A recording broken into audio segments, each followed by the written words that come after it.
سلام دوستانو، هیله لرم چې تر دې دمه به روغ یې. په دې ویډیو کې د فېسبوک آیډي جوړوو. په مخکینۍ ویډیو کې مو د جیمېل آیډي جوړه کړه. که مو هغه ویډیو نه وي لیدلې، لینک یې په ډسکرپشن کې دی. نو اوس غواړو په هغه ایمیل د فېسبوک آیډي جوړه کړو.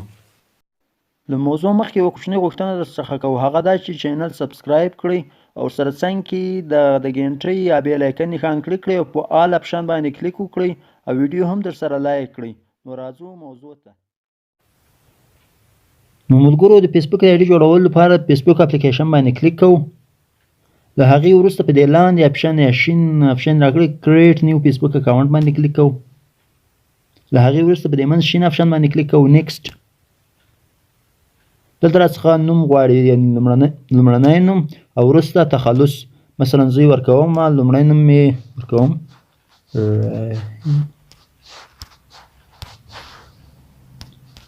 وروسته تخلص ورکوم او وروسته په دې شین یا نیکسټ اپشن باندې کلیک. دلته راڅخه عمر غواړي، دلته کال 1999، دلته ورځ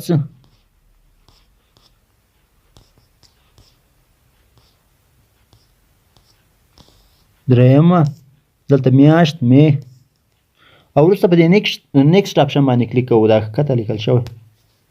دلته راڅخه جنسیت غواړي، تاسې نارینه یې ښځینه او کسټم ورکولی شي، خو زه نارینه یم، میل باندې کلیک کوم او وروسته دغه ښکته نیکسټ اپشن باندې کلیک کوو. دلته راڅخه د موبایل نمبر غواړي، یعنې که تاسې موبایل نمبر هم ورکولی شئ، خو موږ مخکې په جیمېل جوړ کړی و. د جیمېل ویډیو لاندې په ډسکرپشن کې د کولی شئ، هلته یې ورشئ او ووینئ. خو موږ ورته ښکته راته لیکلي ساین اپ ویت ایمیل ادرس. موږ مخکینی ایمیل جوړ کړی دی، نو اوس موږ غواړو ایمیل ورکړو. دا ښکته اپشن باندې ساین اپ ویت ایمیل ادرس باندې کلیک کوو او هغه خود به دستې راواړو. موږ ورته وایو چې یس دغه ایمیل دی زموږ، او دلته راڅخه غواړي پاسورډ. نو پاسورډ به ورته ورکړو دوستانو.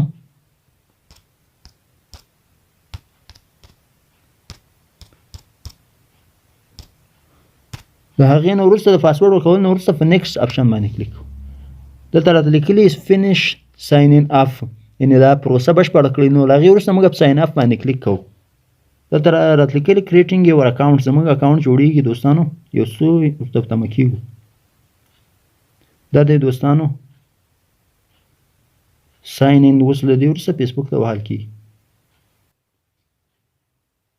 نو دا دی دوستانو، ته راته لیکلي ریممبر یور ایمیل اینډ پاسورډ دی. د خپل ایمیل او پاسورډ په یاد وساتئ دوستانو. دلته یې تاسې سکرین شاټ واخلئ یا یې په یاد وساتئ او یا یې بل ولیکئ. دلته اوکې باندې کلیک کوو، د لاندې شین اپشن. نو دا دی دوستانو زموږ فېسبوک.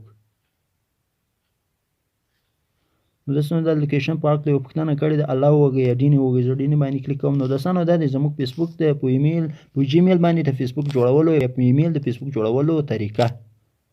نو دوستانو دا دی، دلته نیوز پیډ دی، په دې کې شیان ته راځي. دلته فرینډ ریکویسټونه یا هم ملګري دي، دلته ګروپونه دي، دلته ستا خپل پروفایل دی. دلته کولی شئ چې ته خپل د پیژنیال یا پروفایل انځور ورکړې او د کور فوټوګان، تر څو دا خلک وپېژني. دوستانو دا دی فېسبوک. او